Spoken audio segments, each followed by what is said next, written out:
Kita WNG 2020 ada halang sahabat kita nak keluar tak boleh. WNG 2020 dia halang kereta sahabat kita nak keluar. WNG 2020. Wa asyhadu anna Muhammadan abduhu wa rasuluh. Allahumma ati nafsi taqwaha wa zakkiha anta khairu man zakkaha anta waliyuha wa maulaha. Amma ba'du. Ikhwatul iman, ikhwatu fid din, a'azakumullah wa uhibbukum fillah. Alhamdulillah summa alhamdulillah. Alhamdulillah ikhwatul iman, kita mendapat nikmat daripada Allah. Kita sambung sikit majlis ta'lim ini. Buku kita ini iaitu Taubat Kewajipan Seumur Hidup. Taubat Kewajipan Seumur Hidup. Kita berhenti pada muka surat berapa sahabat? Ada tanda 21. Muka surat 21. Muka surat 21 kita masuk bab yang kedua, iaitu tentang definisi taubat. Apa makna taubat? Kita tahu hari itu kita katakan bahawa perkataan taubat berasal daripada dua perkataan, taba yatubu taubatan. Dia juga mengandungi makna anaba wa raja'a, kembali kepada Allah, kembali pada Allah. Lepas itu kita tengok apa yang dia cuba nak bagi tahu pada kita. Pada muka surat 21 bab yang kedua, kata dia definisi taubat, asal makna taubat ialah ar-ruju' minadz-dzambi, kembali dari kesalahan dan dosa menuju kepada ketaatan. Taubat juga berasal daripada perkataan taba ilallah yatubu tauban wa taubatan wa mataban, bermakna anaba wa raja'a anil ma'siyati ila ta'ah. Orang yang bertaubat kepada Allah ialah orang yang kembali kepada Allah dari perbuatan maksiat menuju kepada perbuatan taat. Itu dari segi bahasa. Ikhwan, inilah kekayaan yang ada dalam bahasa Arab. Bahasa Arab ni dia dari segi bahasa tu dia kaya. Macam kita bahasa Melayu kita sikit kan, syukur. Melayu panggil apa? Syukur juga. Arab lah tu. Mana ada bahasa Melayu? Sabar. Sabar. Nikmat. Musibah. Bala. Hatta bahasa Melayu ni najis panggil apa? Panggil najis kan? Najis itu bahasa Arab. Niat. Niat panggil apa? Niat lah. Niat tu bahasa Arab. Kita angkat hadas kecil, angkat hadas besar. Hadas tu nak panggil apa? Orang utara kata hadas tu nak panggil binatang apa? Tak ada. Kita cuma ada di belakang, kecil dengan besar. Arab ni dia kaya bahasa. Lepas itu dia ada istilah, lepas itu dia ada lughah. Salat dari segi lughah, bahasa, doa. Dari segi istilah, beberapa perkataan, beberapa perbuatan yang dimulai dengan takbiratul ihram, disudahi dengan salam, dengan beberapa syarat yang tertentu. Itu baru maksud kepada salat. Demikian taubat.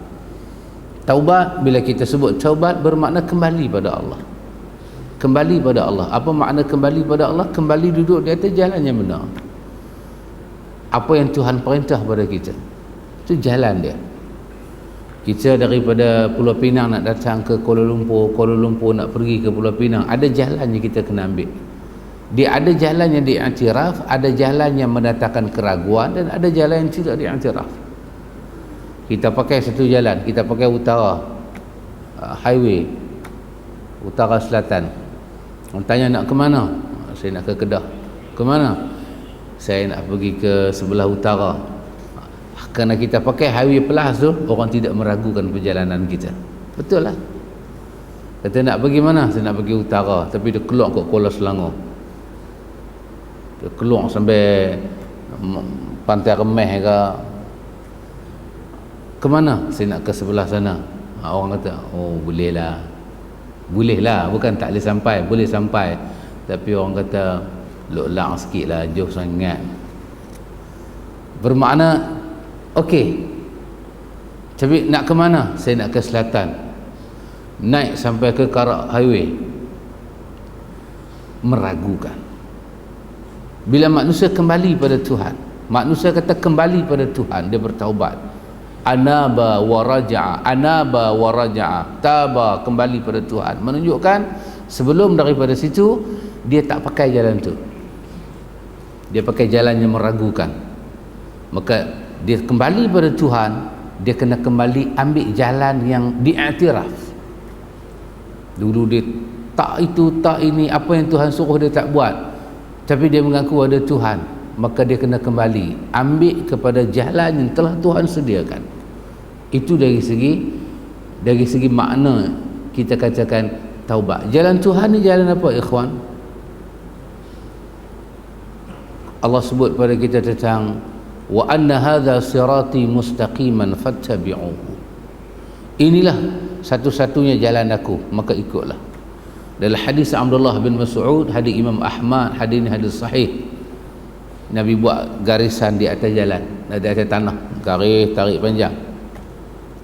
Dia berkata ini jalan Allah. Nabi bacakan ayat 153 daripada suratul An'am. Ini jalan Allah, ikut. Lepas tu Nabi buat di kiri jalan yang lurus itu jalan yang menyimpang, kanan dan kiri.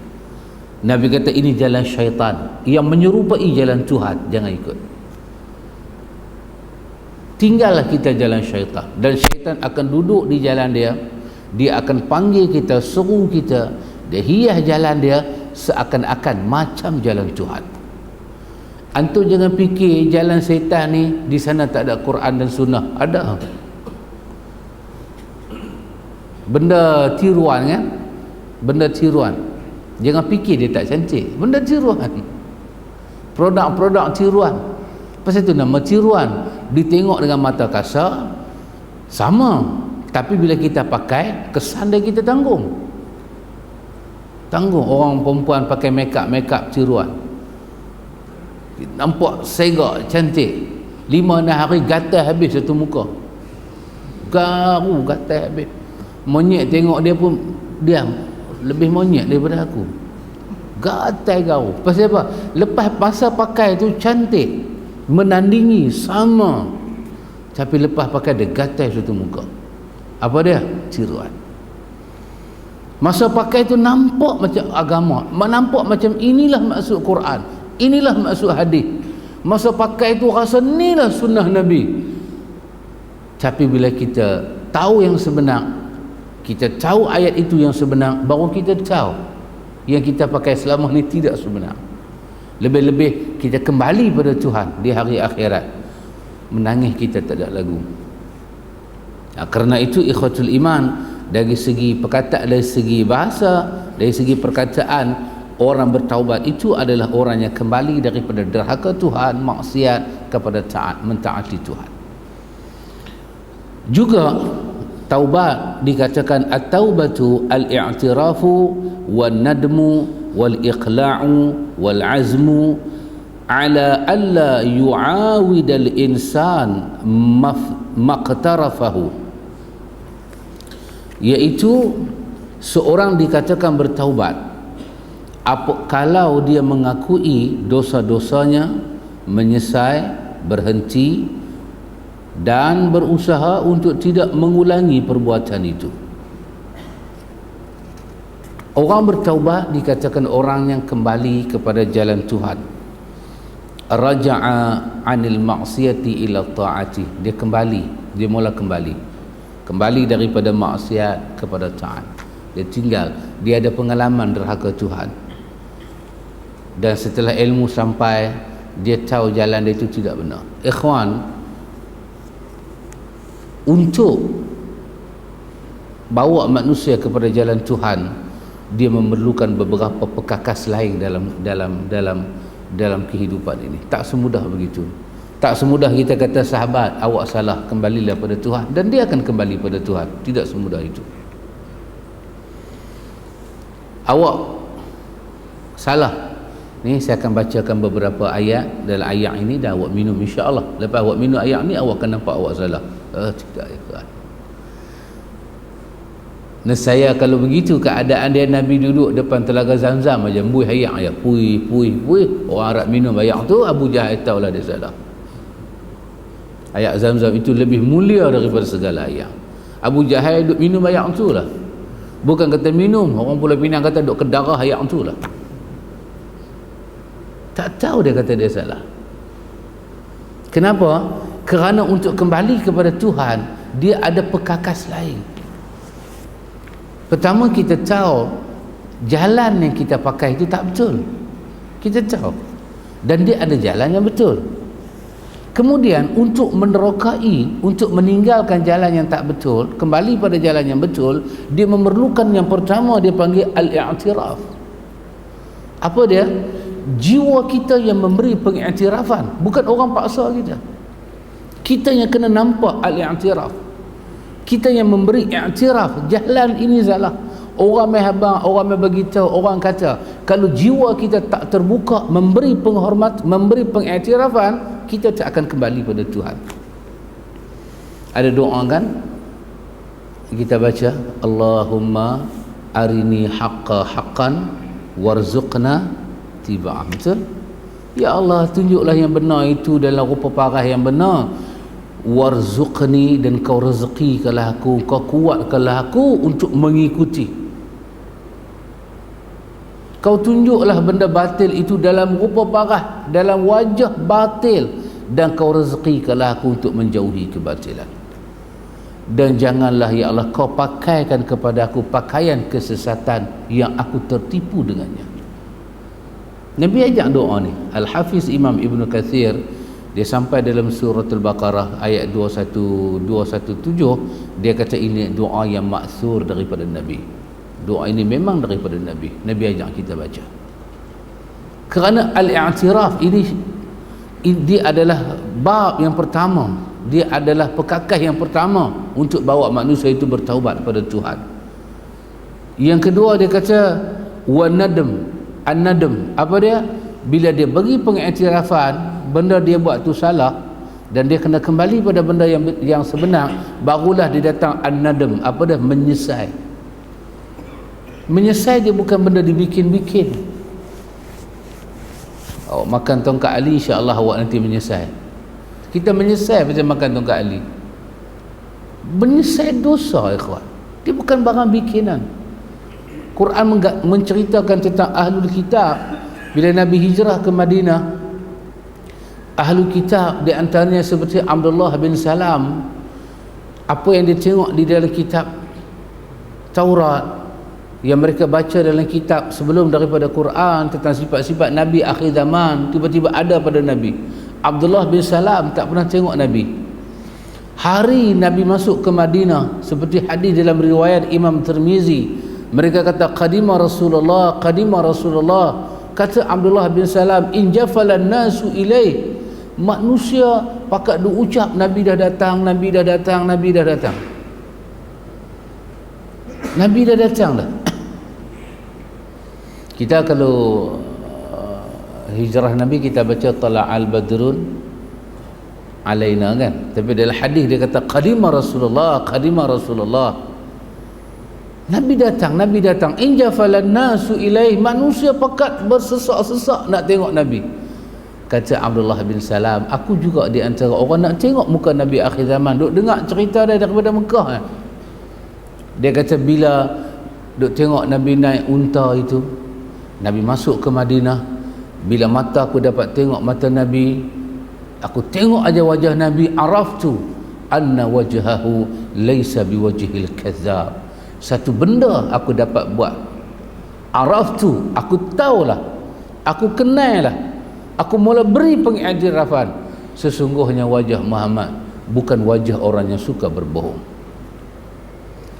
Tadi nih ayat mata ni, tafi'u minad dam', bercucuran ayat mata turun. Kerana sifat Nabi akhir zaman yang diceritakan dalam kitab Taurat, sebiji ada pada Nabi. Wajah para anbiya ni tak ada wajah bohong. Antum boleh bayang, wajah tak ada wajah bohong, tapi dakwah mereka ditolak. Kita sebahagian daripada duk cakap agama ni, muka pun dah pun bohong, tapi diterima ajaran. Anda bayang, tidakkah ini satu keajaiban? Muka tak ada bohong langsung, awak tak terima dakwah. 950 tahun untuk apa Nuh menyampaikan dakwah? Tak ada ayat mata. Ayat mata ke, bentuk mata ke? Kalau orang belah Pulau Pinang, dia kata tengok muka pun macam pecah rumah. Pecah rumah ni maksud dia muka tak percaya lah. Aku tengok muka hang macam pecah rumah ya. Pecah rumah ni kira pencuri hadap pecah rumah orang tu.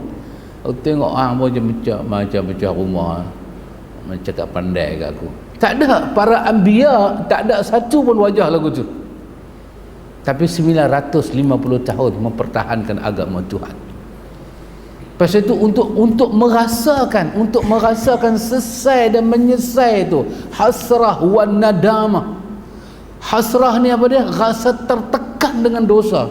Nadam, menyesai terhadap dosa. Dia start dengan al-i'tiraf. Kita, jiwa raga kita dihidayahkan oleh Tuhan, memberi pengiktirafan jalan kita terokok itu adalah jalan yang salah. Baru dia datang yang ketiga, wal iqla'.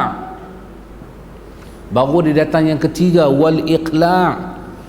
Apa dia ikhwan? Barulah kekuatan kita ada nak stop jalan yang salah tu, nak ambil. Ramai orang kalau dia beri pengiktirafan tapi menyesai tak datang, al-iqla' tak jadi. Apa dia? Nak stop.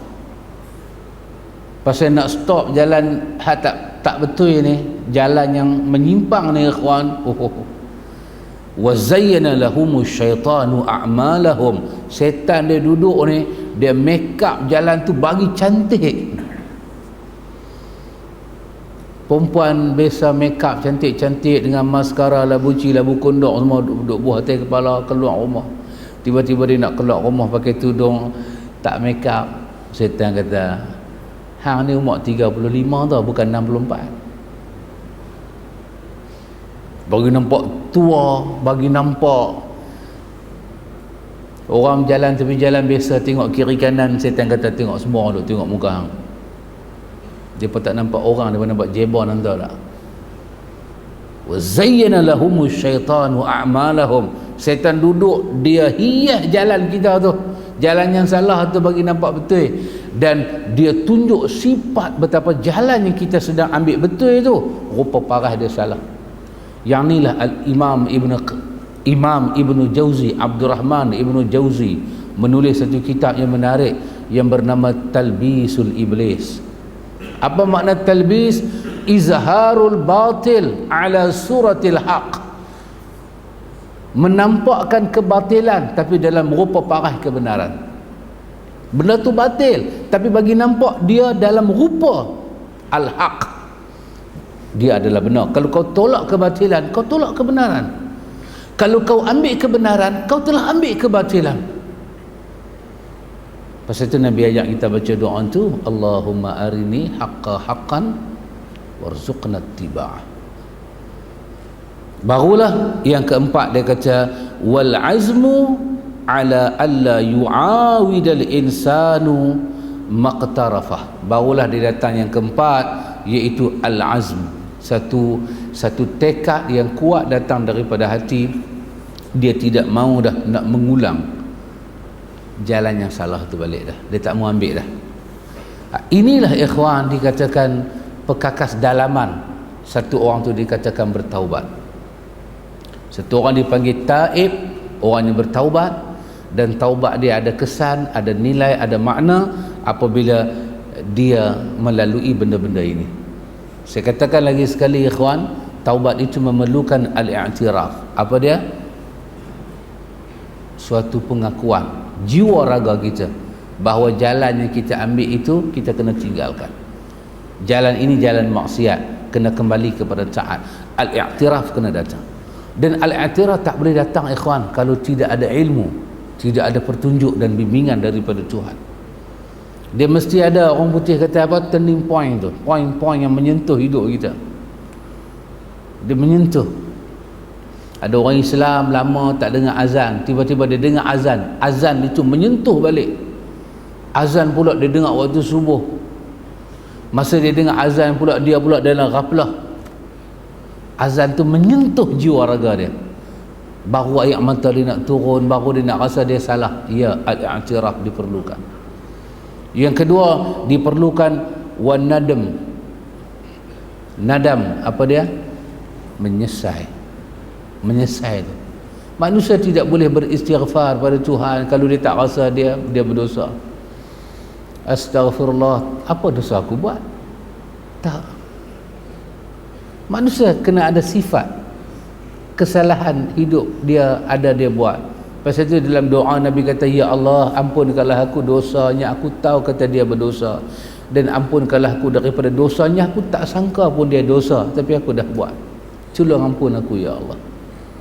Kadang kita tak tahu dia berdosa. Antum tahu tahun 80-an, 70-an, orang kita tak tahu kata bersanding tu berdosa. Betul tak? Silat-silat kita ada mengaji ni semua pun pernah bersanding. Kita lah. Kita tak tahu. Yang kita tahu dia adat, apa salahnya? Bila kita belajar apa makna kahwin, kita baru tahu muzik dengan perkahwinan tak ada hubungan. Apa hal muzik dengan akad nikah ni? Tak ada kena-mengena. Kita baru tahu. Dulu ikhwan, kalau tak ada muzik ni, kira macam Tok Qadi angkat nikah tu tak sah lagi. Dia kena ada syarat yang kena nombor 13, muzik. Muzik itulah hanya menyempurnakan rukun pernikahan. Gedebam, berdebu, berdebam. Kalau zaman saya dulu tak cukup muzik, dia panggil pancaragam. Panggil pancaragam, pondan main menari, buka skirt dia tu, pusi merebang, kita bagi tiket. Menari dengan dia. Siang dengan marhaban, dengan kasidah semua cantik elok. Malam Cik Dan mai. Siapa kata salah? Tak tahu salah. Ustazah-ustazah time tu balik daripada Mesir tahun 70-an mengajar kelas-kelas agama, tudung skrat aja atas kepala. Jamboi Woody Woodpecker tu nampak. Mana ada pakai tudung labuh, mana ada pakai purda. Tak salah, tapi tak tahu kata dia salah. Rancaknya busana muslimah ini pada inilah abad-abad kita ini. Oh salah rupanya perempuan pakai lagu tu. Oh salah. Pasal tu kita tengok kawan-kawan kita datang daripada Indonesia dulu, antum tengok wanita dia pakai tudung tapi dia pakai skirt. Antum tak pernah tengoklah mata antum semua terjaga lagu saya ni. Pakai skirt, dia pakai t-shirt tengah pendek, dia pakai tudung. Kita duk golek kepala, mana punya mai ni mazhab nombor berapa ni? Dia yang pakai lagu tu, dia tak tahu benda tu salah. Jadi bila tak tahu, macam mana nak menyesal?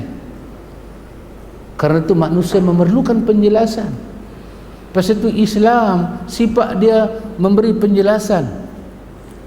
Ar-Rahman 'allamal Quran, khalaqal insan 'allamahul bayan. Islam dengan sifat dia al-bayan, memberi penjelasan kepada umat. Balighu anni walau ayat. Tuhan nak menyentuh hati manusia ni, kita tak tahu bila ikhwan. Kadang terlantak atas hospital, kita bercakap pasal solat, merambu-rambu ayat mata dia. Masa dia main khutbah Jumaat, kita cakap pasal solat, bercakap pasal azab ada dalam kubur orang tak sembahyang ni semua, bercakap tentang kengerian kita bangkit berdiri di depan Tuhan, dosa tak sembahyang ni, kita cakap dengan dia lena dalam khutbah Jumaat. Dia kena satu accident di dalam hidup dia, kereta dia terbalik tayar 44, bergolek naik ke atas, dia tidur atas ward hospital. Masa tu kita pergi bercakap pasal solat, ayat mata dia turun merambu. Ketika itu akan datang an-nadam. menyesal. Barulah boleh datang al-iqla', dia nak stop apa dia buat, dia nak buat perubahan. Barulah boleh datang al-azm, kekuatan jiwa, i'tikad, satu nekat yang kuat, dia tak mau kembali dah pada jalan yang salah. Inilah diperlukan ikhwan, dan semua ini adalah pemberian daripada Tuhan. Ini kerja kebatinan ikhwan. Kita tak ada usaha nak buat apa, melainkan tak ada tangan, mulut bercakap, hati. Bila mulut bercakap, hati ni kena pegang hati kita ikhwan, supaya dia ikhlas kepada Tuhan. Kerana kita berbicara tentang dunia rohani, dunia hati, yang tubuh badan tangan manusia tidak boleh menyentuh perasaan orang. Kita nak satu orang tu dapat hidayah, kita kena cakap daripada naluri kita, daripada hati kita. Apabila kita bercakap daripada hati, tempat jatuh dia juga hati manusia, dan memohon pertolongan daripada Tuhan, memohon bantuan daripada Tuhan. Tuhanlah yang boleh memberi hidayah kepada manusia, bukannya kita ya kawan. Allah katakan kepada Nabi, innaka la tahdi man ahbabta walakin Allah yahdi man yasha wa huwa a'lamu bil muhtadin.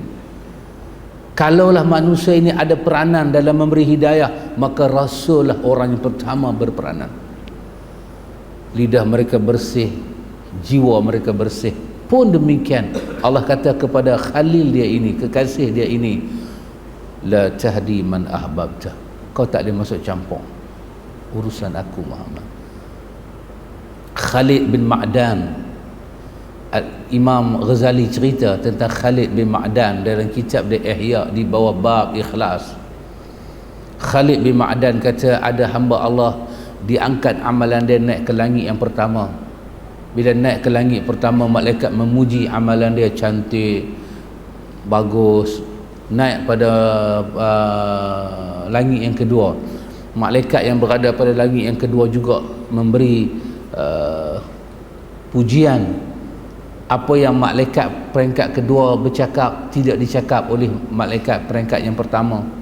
Naik pula langit yang ketiga, malaikat sana bercakap apa yang malaikat berada pada langit kedua tidak bercakap. Makin dihalusi amalan-amalan kawan tu, sampai langit yang keenam. Semua orang sepakat, semua malaikat sepakat, daripada malaikat langit pertama sampai malaikat langit penam, kata Khalid bin Ma'dan. Ini bukan hadis, ini hanya perkataan Khalid bin Ma'dan. Kita boleh terima, kita boleh tolak. Kata Khalid bin Ma'dan, bila sampai langit yang keenam, maknanya nak pergi langit yang ketujuh tu, amal kita nak diangkat. Kata Khalid bin Ma'dan, malaikat-malaikat kata hamba Allah ni makbul lah, bagus. Tapi bila amalan itu diangkat melepasi langit yang ketujuh, Tuhan kata campakkan balik ke muka dia. Ada urusan aku dengan hamba yang kamu tidak ketahui. Kenapa dia tak dapat hidayah? Kenapa aku susahkan hidup dia? Kenapa sampai mati dia dalam maksiat? Adalah urusan aku dengan jiwa dia yang kamu tidak ketahui. Kita duk ingat manusia ni, dia sebut dengan mulut dia istighfar, dia ingat pada Tuhan, tapi Tuhan tahu hati dia ingat ke tak ingat. Kita duk ingat manusia ni sebahagiannya dia tengok macam-macam tragedi dalam dunia, dia golek kepala, dia duk kata astaghfirullah. Kita sangka dia mendapat pelajaran daripada apa mata dia tengok. Tuhan Maha mengetahui dia dapat ke dia tak dapat pelajaran itu. Karena itu ikhwan, jiwa manusia ini urusan Tuhan. Pasal itu hati dipanggil hati, qalaba yuqallibu. Qalbun dalam bahasa Arab kita kata hati. Kenapa hati dinama hati? Kerana sifat dia qalaba yuqallibu. Kerana sifat dia qalaba, dia duduk tak setempat, dia duduk tak pernah statik. Saat lagi dia macam ni, saat lagi dia berubah. Kerana dia berubah-ubah, benda berubah-ubah dalam bahasa Arab dipanggil qalaba. Benda duduk tak setempat, benda tak tetap. Pasal itu qalbun bermakna satu jenis darah yang sentiasa duduk tak aman. Maka Nabi SAW kata apa? Ya muqallibal qulub, sabbit qalbi ala dini. Wahai makhluk yang ada dalam hati aku ni yang tak tentam, yang tak tenteram, yang tak aman, sabbit qalbi ala dini. Kau tetapkanlah dia, kau bagilah dia aman ya Allah di atas agama engkau. Dan itu urusan Tuhan. Kadang-kadang kita dengar satu benda dah aman dah, dengar pula benda kedua, dia mula jiwa kita jadi muqallib. Dia jadi, pasal itu qalbun, perasaan manusia. Pasal itu sifat jantung dia pam. Kalau jantung duk keras lagu tu, lama dah kita jalan. Dia kena pam. Bila dia pam saja, berlaku darah tu naik turun, dia cemas. Quran kata, ya ayyatuhan nafsul mutmainnah irji'i ila rabbiki radiyatan mardiyah. Wahai makhluk yang ada dalam badan manusia ni yang tak pernah rasa tenteram, tenteramlah kamu dengan Tuhan kamu. Lepas itu bila nyawa kita nak tercabut, tempat yang paling berdebu adalah jantung manusia. Dia bukan paru-paru, dia bukan buah pinggang, dia jantung. Dia duduk down. Dan doktor pun nak tengok nadi manusia. Dia nak tengok atas situ, duduk down. Stop yang ni, deras ke, kencang ke, slow ke, semua menentukan kedudukan dia. Ya musarrifal qulub, dalam hadis Imam Muslim, ya musarrifal qulub, wahai makhluk yang sentiasa ditewaskan oleh pandangan. Musarrif, sekali lagi dia pandang kok ni, sekali lagi dia pandang kok ni. Sarrif qalbi ala dini, wahai Tuhan, bagilah ada satu pandangan hati aku pada agama kamu ya Allah. Karena itu ikhwan, kita memerlukan pertolongan daripada Tuhan. Bacalah ya muqallibal qulub daripada Aisyah, sabbit qalbi ala dinik. Dan bila orang nak kembali pada Tuhan, ikhwan, semua ni adalah perkakas yang ada dalam jiwa dia. Baik. Lafaz taubat sering dikaitkan dengan lafaz nasuha, sehingga menjadi taubatan nasuha. Dalam banyak-banyak taubat agak sinonim dengan perkataan nasuha. Sampai kita panggil taubat nasuha. Ini sebagaimana firman Allah, ya ayyuhalladzina amanu tubu ilallahi taubatan nasuha. Hai orang-orang yang beriman, bertaubatlah kepada Allah dengan taubat yang benar, taubat yang ikhlas. Lafaz taubat nasuha bermakna taubat yang ikhlas, taubat yang jujur, taubat yang benar, taubat yang tidak diiringi dengan perbuatan dosa. Quran kata, ya ayyuhalladzina amanu tubu ilallahi taubatan nasuha. Mukmin, taubatlah kamu pada Allah dengan taubat nasuha. Sama dengan ayat, ya ayyuhalladzina amanu taqullaha haqqa tuqatih. Mukmin, bertakwalah kepada Allah dengan takwa yang benar-benar. Karena ikhwan, kadang-kadang manusia ni dia bukan nak kembali pada Tuhan, dia cuma takut dengan tragedi-tragedi dalam hidup. Nampak macam taubat. Sekali dia tengok balasan Tuhan pada orang lain depan mata dia, berhenti saat dia setahun. Wih, macam ni ke? Bila dah memori itu pula hilang, dia sambung balik dosa dia. Manusia begitulah keadaan dia.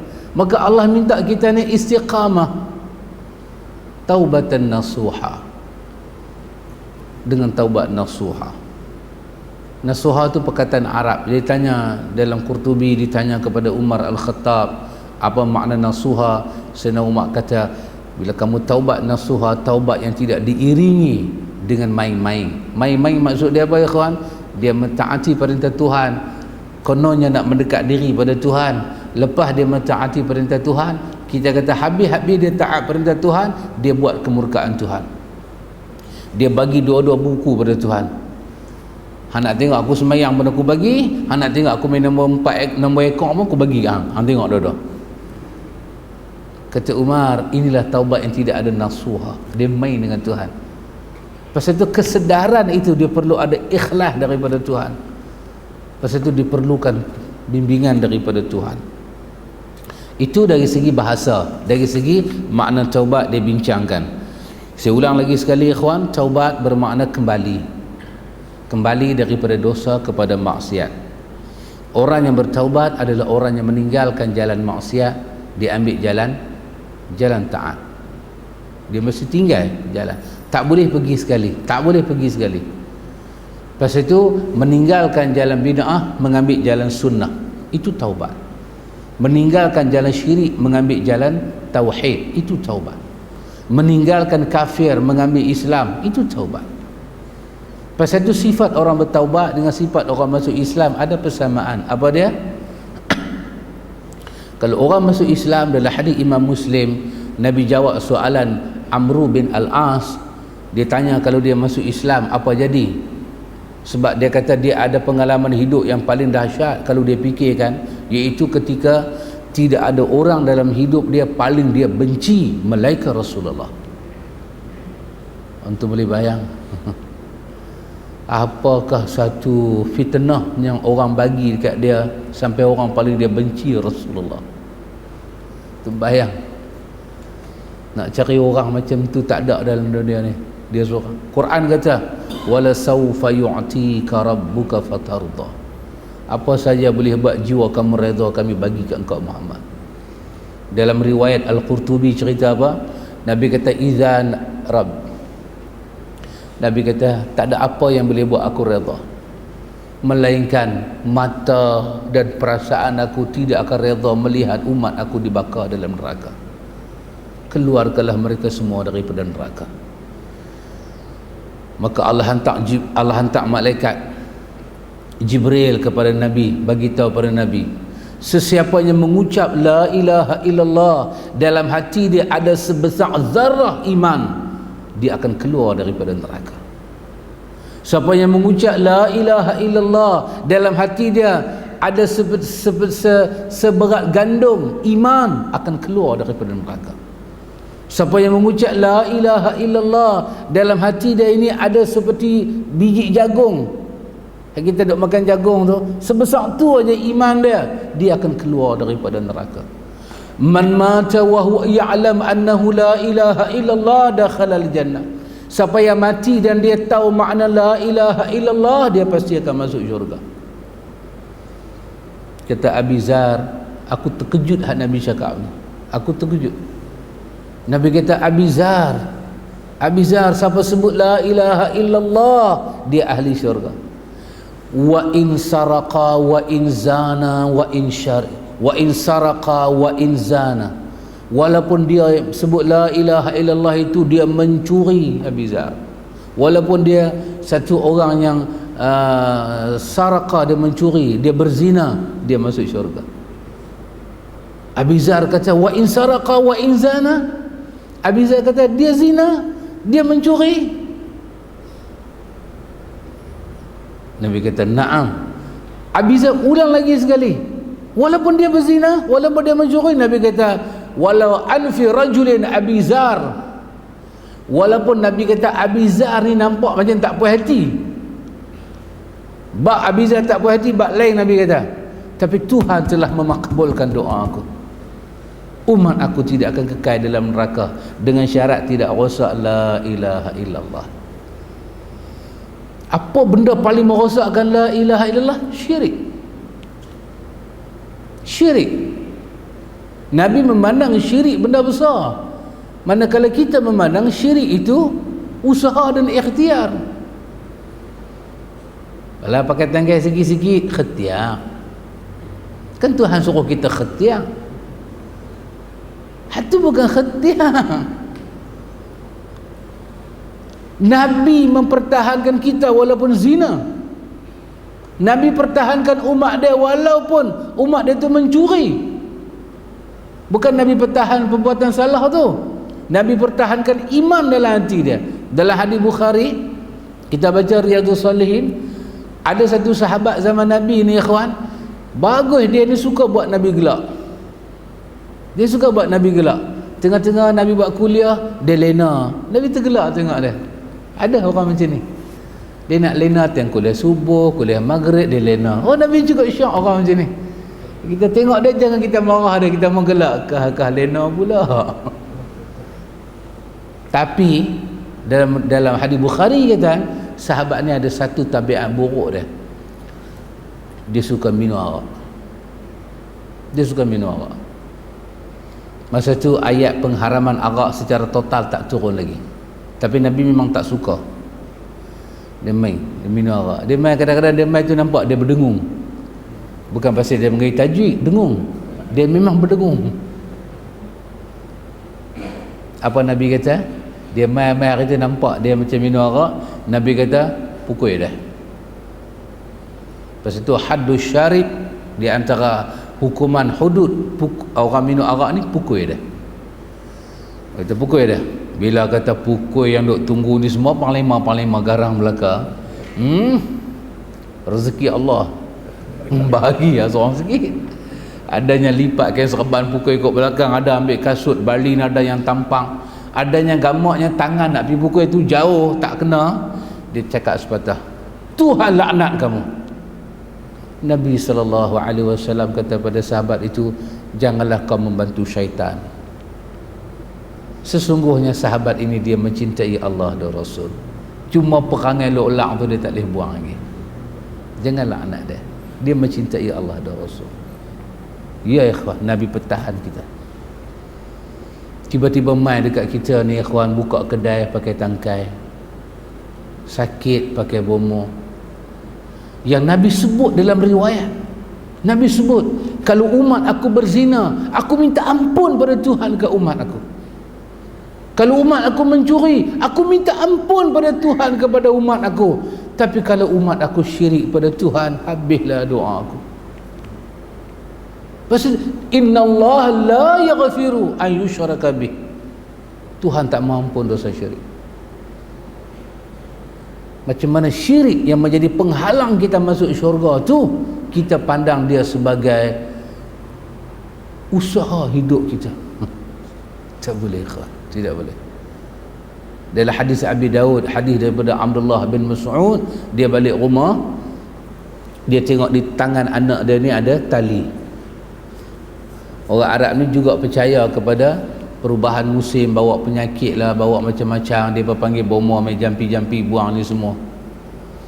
Cuma bomo Arab taklah sampai ada teropong ajaib dengan buah nyok tu kan. Mungkin tanah Arab tak ada pokok nyok kot. Ada tangkai. Kata Abdullah bin Mas'ud, apa ni? Dia tanya kat isteri dia, apa ni? Isteri dia kata, abang, musim bertukar, biasalah penyakit akan datang, maka saya minta ruqyah daripada bomo-bomo. Abdullah bin Mas'ud dia bangkit, dia kata pada bini dia kata, inna ruqa wa tamaim wa tiwalah syirkun. Sesiapa yang jampi hak tak tentu halal ni semua ni, siapa yang pakai tangkai, siapa yang pakai susuk, sesungguhnya dia telah syirik kepada Allah. Maka keluarga Abdullah bin Mas'ud tidak akan terlibat dengan benda syirik. Dia potong apa yang bini dia gantung ke anak dia potong. Jadi syaitan menggambarkan kalau hang potong benda tu, anak hang nanti tak baik. Sedangkan kita yakin kata Allah menjaga alam. Dan Allah liyabluwakum ayyukum ahsanu amala, Tuhan uji kita. Karena itu ikhwatul iman, bila kita kata taubatan nasuha, begitulah maksud dia. Dan kita memerlukan Allah Subhanahu wa taala menjaga diri kita ikhwan, supaya sentiasalah hidup kita ni nampak yang Tuhan benci itu tidak ada kebaikan, yang Tuhan suruh sentiasa ada manfaat dalam hidup. Nak nampak gambaran tu memerlukan satu doa khusus, kita minta pada Tuhan, tolong ya Allah, tolong aku ya Allah. Kalau Tuhan tak tolong kita, habis. Kita tak ada immune, kita tak ada ikhwan, kita tak ada kekuatan. Kita kena cuaca kita batuk, kena tu kita sesema. Kita bukan boleh mengaji lama, tangkap lutut. Duk main 7.20 lagu ni, mamak ni fikir berapa pula dia nak pergi, aku tak perasan. Dia buat pula dah baru satu bab tak habis lagi kan. Bab tu pendek tapi dia syarah macam 4 muka. Kita tak kuat. Kita tak kuat ikhwan. Innallaha qawiyyul matin. Allah qawiyyul matin, qawiyyul aziz. Allah kuat dan dia perkasa. Hamba kena bergantung dengan Tuhan. Tuhan telah jaga alam ini dengan aman. Sampai hari ni langit tak dengar lah. Bukit Lanjan jatuh, okeylah dengar. bukit berapik mana ke jatuh, okey dah. Tak pernah dengar lagi satu pemberita kata berita terkini langit runtuh. Kalau langit runtuh, pemberita tu mampu hawai lagi dah. Tak ada lagi, ikhwan. Tak pernah dengar lagi satu berita sensasi, satu kemalangan jalan raya telah berlaku, satu trailer telah langgar tiang langit. Tak ada. Memang mabuk gila lah trailer tu. Tuhan telah jaga alam ni dengan penuh amanah. Dia jaga semua. Bawa hati kita ni, ikhwan, duduk di bawah penjagaan Tuhan. Hati kita ni dia tak memberi hak pada Tuhan untuk menguruskan hidup kita. Hati kita ni teragak-agak dengan Tuhan, tak merasakan limpah kurnia Tuhan lah yang paling besar. Semalam sebelum nak tidur, saya duduk sembang dengan isteri saya lah, isteri mola saya ni, sembang dengan dia. Kenapa beberapa ayat Al-Quran dan hadis Nabi menceritakan kepada orang Arab itu tentang hurul ain, tentang bidadari,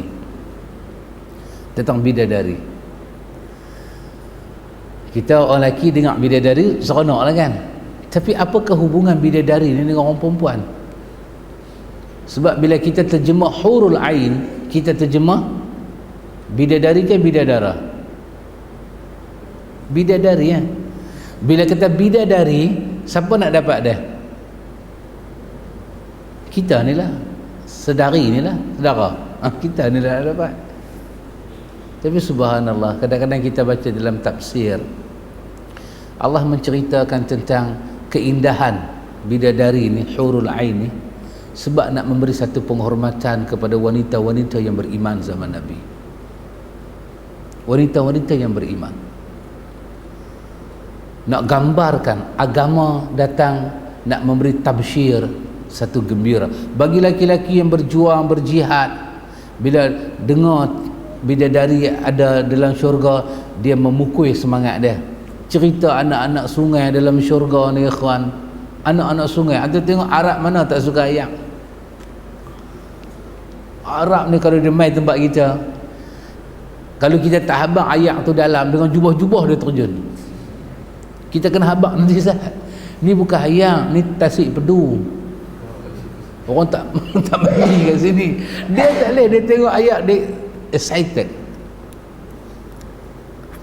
Apabila zaman itu yang ada mereka saja menjalankan urusan agama, kita tak ada lagi masa tu wahyu turun. Salah satu daripada sifat wahyu ni apa dia? Ud'u ila sabili rabbika bil hikmah wa mau'izah al hasanah. Mau'izah hasanah maksud dia apa? Satu mau'izah, satu pelajaran yang hasanah yang menyentuh orang yang duduk depan kita. Kerana Quran turun pada masyarakat mereka, maka mau'izah Quran menyentuh masyarakat mereka. Lepas itu Quran dipakai dalam bahasa Arab. Quran dipakai dalam bahasa Arab. Kenapa Quran tak turun dalam bahasa Jawa? Sebab orang Jawa tak ada kat situ. Kalau Quran turun dalam bahasa Jawa, masyarakat tu Arab, dia bukan mau'izah al-hasanah. Dia bukan mau'izah. Antum, kita panggil penceramah seperti Mufti Meng kan? Mufti Meng datang ceramah dengan kita. Antum bayang, orang kampung seorang pun tak erti bahasa orang putih. Kita bagi Mufti Meng ceramah 2 jam dan tak ada pun terjemah. Apa akan jadi dengan orang kampung? Orang kampung nanti kata, dia ni main 2 jam maki kami. Kata pakcik, dia bukan main maki, dia main ceramah. Apa sebetul haram aku tak tahu. Maka ceramah itu tidak ada mau'izah. Mau'izah ni bila ada orang kedua dia main, dia menterjemahkan apa yang orang ni cakap dalam bahasa lain supaya bahasa dipakai itu mau'izah. Orang yang dengar tu dapat pelajaran. Maka Quran diturunkan dalam bahasa Arab. Allah yang memilih. Bila Allah sentuh tentang anak-anak sungai, Allahu Akbar. Orang Arab terkejut. Kedamaian, keindahan. Walaupun mereka itu wadi ghairi zi zar'in, wadi, mereka duduk di padang pasir Sahara, tak ada apa-apa, tapi mereka tahu makna kehidupan. Allah beri gambaran syurga. Di sana ada anak-anak sungai, Di sana ada jannah, di sana ada jannat. Kita bila kata jannah ataupun jannat, kita terjemah syurga kan. Orang Arab dia tahu bila kata jannah tu pemandangan yang macam mana, kebun yang macam mana, kehijauan dia yang macam mana, keluasan yang macam mana. Dia pun cuba bayang keluasan satu taman yang cantik, tiba-tiba Quran kata arduhas samawati wal ard, lebih luas daripada langit dan bumi. Terkejut dia apa? Adakah kehidupan yang macam ni Tuhan nak bagi? Allahu Akbar. Kita pergi ke Dubai, kita pergi ke negara-negara Arab yang kaya, antum boleh tengok macam mana. Kereta tu saja dia salut emas. Kita kata ni bukan kaya, gila orang ni. Ada, itu tak gila. Itu adalah common sifat orang Arab.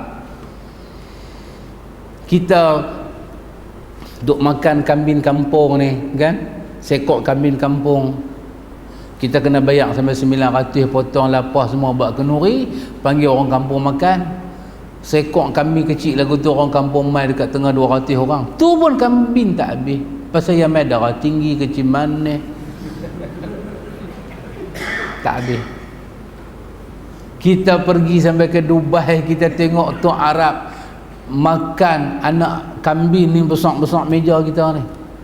Lapah balik sana, lapah balik ni, potong kepala, potong kaki, 4-4. Sebiji lagu tu, sekok lagu tu punya kambing, dia bubuh dalam tanur, dia pergi bakar dalam tanur, dia keluar sebiji lagu tu dengan ayak kambing tu meleleh turun, dia percik-percik apa lebih kurang sikit. 8 orang duduk.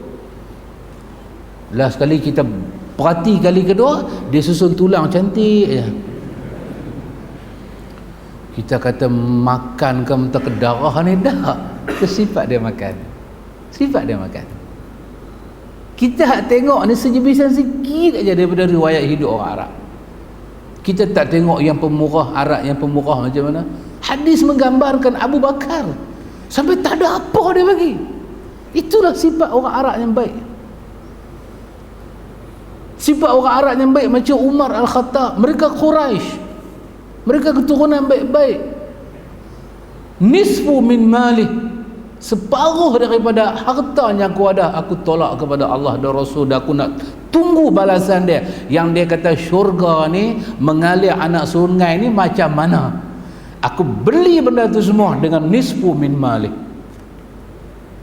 Wanita-wanita pada masa itu yang memberi rangsangan pada suami mereka untuk jihad, Allah Subhanahu wa taala turunkan satu sifat ahli syurga, bidadari,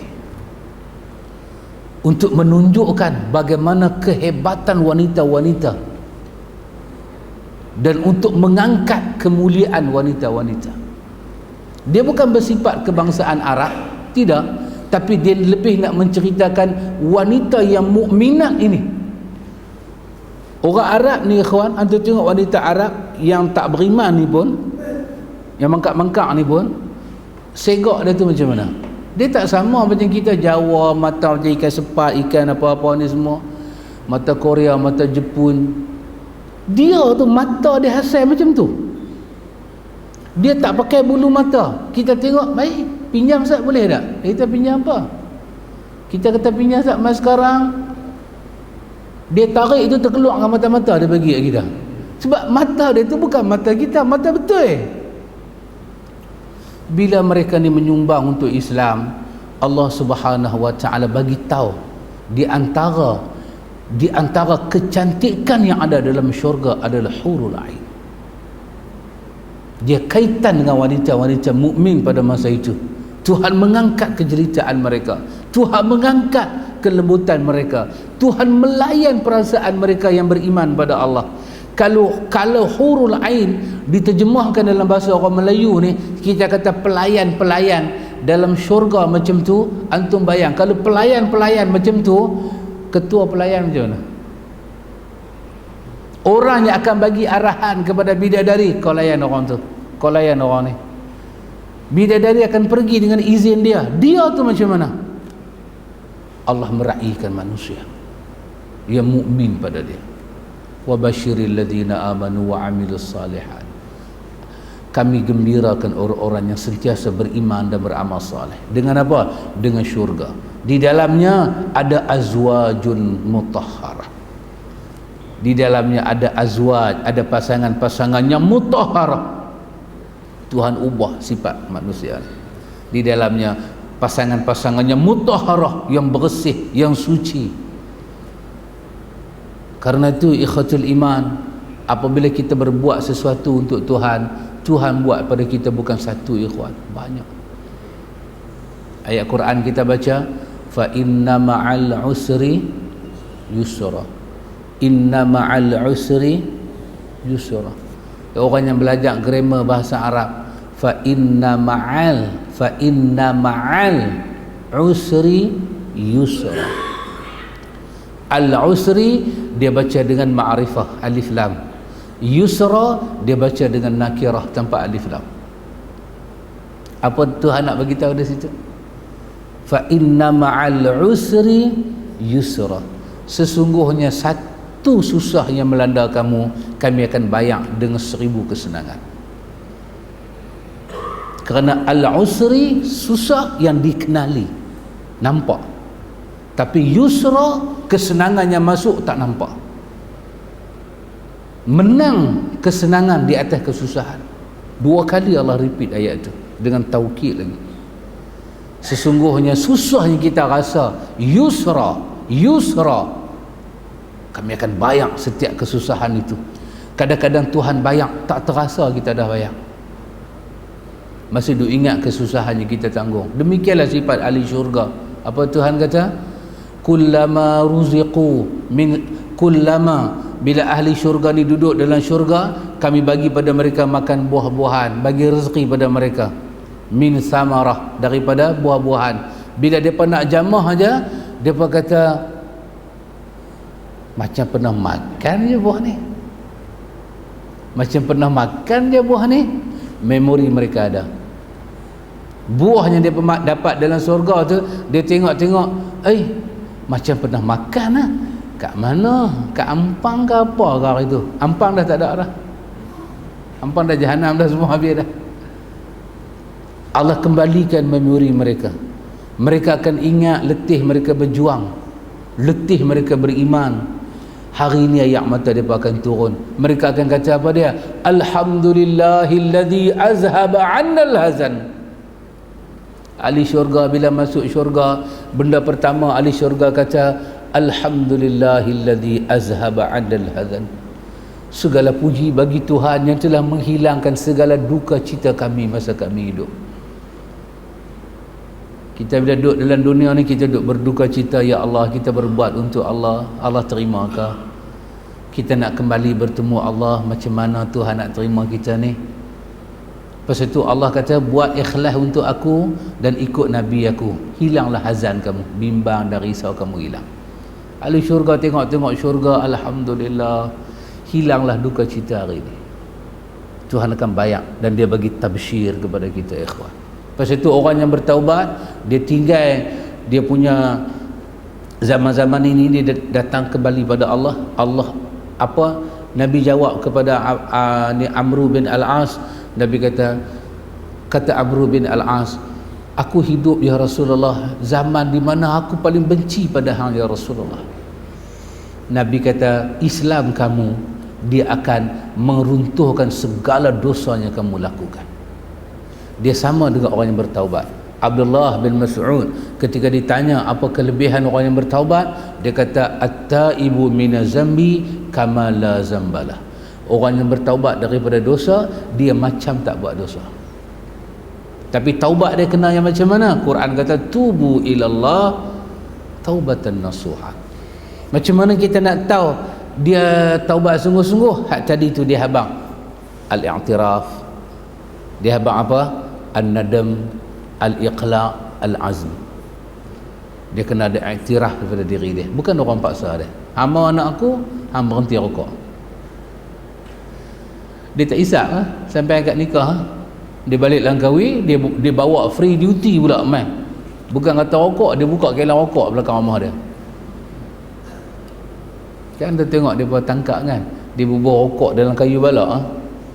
Dia boleh potong kayu balak tu bagi kosong, dia buat rokok lah.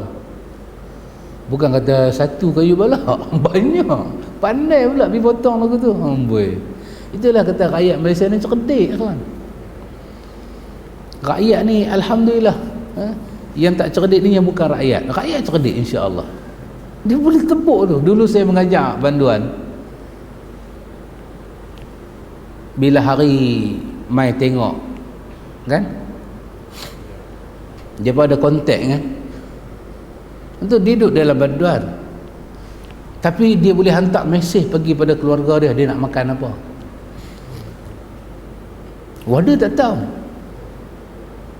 Mai orang Melayu Pinang biasalah makan nasi kandang. Kata nak minta apa? Ubat gigi habis. Okey, ubat gigi habis. Warda kata, hang ni gosok gigi kan makan ubat gigi. Hari tu ambil 5 dah habis dah. Dia kata jaga kebersihan. Minta ubat gigi sampai 3, 4. Dalam tu dulu tak ada, dalam tu dia tak ada minimarket dalam penjara ni. Sekarang lah baru buat. Pasal dah kenal perangai depa ni. Dia minta nasi kandang, dia mau nasi kandang yang ada sotong. Sotong tu pula dia teringin nak makan telur sotong. Dan kalau boleh dia nak telur sotong duduk dalam sotong.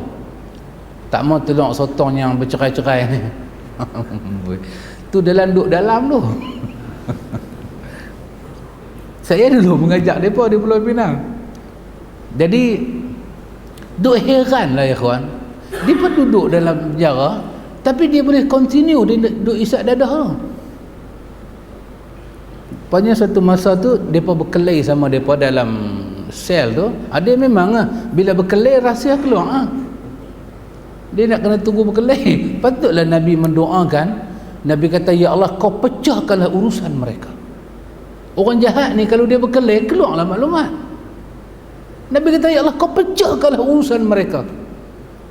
Tapi di kalangan mukmin kau satukanlah urusan mereka, supaya rahsia kita tak terkeluar.